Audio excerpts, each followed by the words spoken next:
कहते हैं सोमवार के दिन की अष्टमी पढ़ने पर व्यापार व्यवसाय नहीं चल रहा हो, नौकरी सर्विस नहीं मिल रही हो, बहुत तकलीफ हो,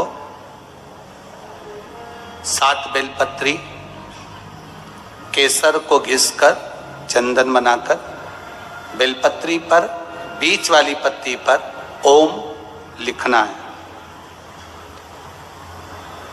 दोनों पत्तियों पर भी एक आद्य शक्ति जगदम्बा के नाम की केसर की बिंदी लगाना है, दूसरे में श्री गणेश रिद्धि सिद्धि के नाम की बिंदी लगाना है। शिव जी पर समर्पित करते जाना, शंकर को चढ़ाते जा। सोमवार की अष्टमी के दिन भगवान शंकर को बेलपत्र समर्पित जरूर करना चाहिए, वो भी शाम के समय पर। आप लोग तो जानते होंगे कि सोमवार की जो अष्टमी होती है शंकर और पार्वती के मिलन का दिन होता है। किसके मिलन का है? जम के बोलिए। शिव और पार्वती के मिलन का दिन होता है सोमवार की अष्टमी का दिन। सोमवार की अष्टमी पढ़ने वाले दिन अगर बेलपत्र पर केसर का भाग लगाकर ओम लिखकर केसर का ही तिलक लगाकर मां आदिशक्ति गणेश जी रिद्धि सिद्धि के नाम से 7 बेलपत्र शिव को समर्पित कर कर लाल वस्त्र में उसको बांधकर, जिसका व्यापार व्यवसाय या नौकरी सर्विस नहीं हो, बहुत कष्ट चल रहा हो, बहुत जिंदगी में दुख चल रहा हो, उसको 2-1 महीना रख कर देखो, बाबा लाइन लगा देगा आपकी संपदा की ओर, आपका हाथ पकड़ देगा। सोमवार की अष्टमी शिव को रिझाने की होती है, भगवान शंकर को मनाने के लिए, शिव को प्राप्त करने का एक साधन है। तकलीफ है और नहीं हो रहा काम, बहुत दिनों से लगे हो, नहीं हो रहा, हरा मूंग ले जाओ। मूंग के दाने तो रहते हैं घर में, केवल 31 मूंग के दाने लेकर जाइए, 31 चावल के दाने लेकर जाइए और 31 ही बेलपत्र लेकर जाइए। जिस दिन सोमवार की अष्टमी हो, कौन से दिन?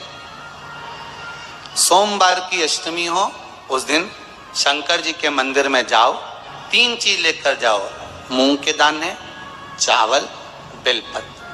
चावल जो 31 लेकर गए हो, अपनी कामना कर कर शंकर जी की देहली पर रख दो, चौखट पर, कहीं पर भी एकांत में उसको रख दिया गया। मूंग के जो दाने लेकर गए हो 31, वो नंदी के पास में, जो नंदी का पांव ऊंचा रहता है उस पांव के पास रख दीजिए। और जो 31 बेलपत्र लेकर गए हो, वो 31 बेलपत्र अशोक सुंदरी वाली जो जगह है, आपको पहले बताया है कथा में, अशोक सुंदरी जी का जहां से पानी नीचे गिरता है, प्रत्येक शिवलिंग के सामने एक मोटी सी लाइन होगी, उस मोटी सी जो लाइन है अशोक सुंदरी, वहां पर जो 31 बेलपत्र लेकर गए हो, अपनी कामना कर कर पीला चंदन लाल चंदन लगाकर उस पर समर्पित करते जाओ। उसकी डंडी जहां से पानी बहता है उस ओर होना चाहिए। आप निवेदन कर कर देखो, एक सोमवार की अष्टमी पर कर कर देखना, दूसरी सोमवार की अष्टमी आएगी, अपने आप आपका काम हो गया होगा। बाबा से निवेदन तो करो, क्यों भटक रहे? घर में अगर कोई व्यक्ति बीमार पड़ा है, घुटने दुख रहे हो, कमर दुख रही हो, पीठ दुख रही हो, कंधा दुख रहा हो, सिर दुखता रहता हो, आंखों में जलन रहती हो, कोई भी तकलीफ रहती हो, तो सीधी सीधी शिव पुराण कहती है सोमवार के दिन की अष्टमी। कौन से दिन की? सोमवार के दिन अगर अष्टमी पड़ जाए, अष्टमी तिथि, तो 14 दाने चने की दाल के लेकर सोमवार की अष्टमी के दिन उस व्यक्ति पे से 14 बार उतार कर शंकर जी का नाम लेकर शंकर जी के मंदिर में शिव जी पे चढ़ा दो, उस व्यक्ति को शारीरिक कष्ट बंद हो जाएगा। हर बार तकलीफें आ रही हो, कहीं कुंदकेश्वर भगवान की कथा कहती है, जो बच्चा बार बार गिरता हो, बीमार पड़ता हो, या कोई व्यक्ति का बार बार एक्सीडेंट होता हो, बार बार तकलीफें आ रही हो, कहीं कोई गाड़ी से ठुका गई, कोई गाड़ी गिर गई, कोई गाड़ी से गिर गया, या कोई एक्सीडेंट हो गया, जिस व्यक्ति का बारंबार एक्सीडेंट होता हो, यहाँ तक शास्त्र कहता है अगर किसी का एक्सीडेंट हुआ है और वो वेंटिलेटर पर भी पड़ा हुआ है, तो कुंदकेश्वर भगवान शंकर के लिए 7 सफेद फूल एक पानी के लोटे में भरकर उसमें थोड़ा सा दूध डालकर सफेद फूल को रखकर कुंदकेश्वर का नाम लेकर जिस व्यक्ति का एक्सीडेंट हुआ है या जो व्यक्ति बार बार एक्सीडेंट होता है उसका स्पर्श कराकर शंकर के मंदिर में शिव जी को सोमवार की अष्टमी पड़ने के दिन समर्पित कर देता है, उसका कभी एक्सीडेंट नहीं होता, उसके शरीर पर कभी रक्तभाव नहीं। सोमवार की अष्टमी के दिन भगवान शंकर को बेलपत्र समर्पित जरूर करना चाहिए, वो भी शाम के समय। आप लोग तो जानते होंगे कि सोमवार की जो अष्टमी होती है शंकर और पार्वती के मिलन का दिन होता है। साल भर में लगभग 4 या 5 सोमवार की अष्टमी पड़ती है, इससे ज्यादा नहीं पड़ती। अगर घर में संपदा लक्ष्मी नहीं आ रही हो, व्यापार व्यवसाय नहीं चल रहा हो, नौकरी सर्विस नहीं मिल रही हो, बहुत तकलीफ हो, 7 बेलपत्री केसर को घिसकर चंदन बनाकर बेलपत्री पर बीच वाली पत्ती पर ओम लिखना है। दोनों पत्तियों पर भी एक आद्यशक्ति जगदम्बा के नाम की केसर की बिंदी लगाना है, दूसरे में श्री गणेश रिद्धि सिद्धि के नाम की बिंदी लगाना है। शिव जी पर समर्पित करते जाओ, शंकर को चढ़ाते जाओ। सोमवार की अष्टमी के दिन भगवान शंकर को बेलपत्र समर्पित जरूर करना चाहिए, वो भी शाम के समय। शिव और पार्वती के मिलन का दिन होता है सोमवार की अष्टमी।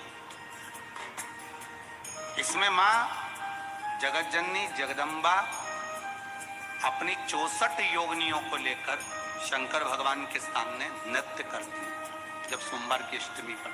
जैसे शिवरात्रि का महत्व होता है उसी तरह सोमवार की अष्टमी का महत्व होता है। जब 64 योगिनियां माता शंकर भगवान के सामने नृत्य करती हैं तब भगवान शिव उठकर खड़े होकर उन 64 योगिनियों को अपने हस्त कमल पर धारण करते हैं, और हस्त कमल पर धारण करते हैं तब उन 64 योगिनियों को लक्ष्मियां प्रदान करती हैं। लक्ष्मी माता को वो 64 योगिनियां दी जाती है। लक्ष्मी मैया उन 64 योगिनियों को भगवान विष्णु के पास लेकर जाते हैं, भगवान नारायण उन 64 योगिनियों को ब्रह्मदेव के पास लेकर जाते हैं, उन 64 योगिनियों को ब्रह्मा जी ब्रह्माणी को प्रदान करते हैं। ब्रह्माणी उस 64 योगिनियों को ले जाकर माँ जगतजननी आद्यशक्ति को देती है, आद्यशक्ति उन 64 योगिनियों को ले जाकर शिव को समर्पित करती है। शंकर भगवान की कथा कहती है सोमवार की अष्टमी पड़ने वाले दिन अगर बेलपत्र पर केसर का भाग लगाकर ओम लिखकर केसर का ही तिलक लगाकर माँ आद्यशक्ति गणेश जी रिद्धि सिद्धि के नाम से 7 बेलपत्र शिव को समर्पित कर लाल वस्त्र में उसको बांधकर, जिसका व्यापार व्यवसाय या नौकरी सर्विस नहीं हो, बहुत कष्ट चल रहा हो, बहुत जिंदगी में दुख चल रहा हो, उसको 2-1 महीना रख कर देखो, बाबा लाइन लगा देगा आपकी संपदा की ओर, आपका हाथ पकड़ लेगा। सोमवार की अष्टमी शिव को रिझाने की ओर, भगवान शंकर को मनाने की, शिव को प्राप्त करने का एक साधन। सोमवार के दिन अगर अष्टमी तिथि पड़े और उस दिन अगर 5 बेलपत्र भगवान शिव को समर्पित कर दिए जाए तो व्यक्ति जो सोचकर जिस कामना से जिस मनवांछित फल के लिए बेलपत्र चढ़ाता है उसकी वो कामना मात्र 3 महीने में पूरी हो जाती है। श्री स्वाय नमस्तुभ्यं हरे महादेव। 21 अप्रैल के दिन सोमवार की अष्टमी पड़ रही है। सोमवार की अष्टमी के दिन किए जाने वाले विशेष 5 उपाय पूज्य गुरु जी पंडित प्रदीप मिश्रा जी के द्वारा बताया गया कथा में सोमवार की अष्टमी के दिन किए जाने वाले विशेष उपाय। सोमवार की अष्टमी बहुत ही महत्वपूर्ण अष्टमी होती है जो शंकर भगवान जी की पूजा के लिए विशेष माना जाता है। तो आशा करती हूँ यह वीडियो पसंद आई होगी। वीडियो पसंद आई होगी तो वीडियो को लाइक करें और हमारे यूट्यूब चैनल पर नए हैं तो चैनल को सब्सक्राइब कर लें और कमेंट में ओम नमः शिवाय लिखना ना भूलें।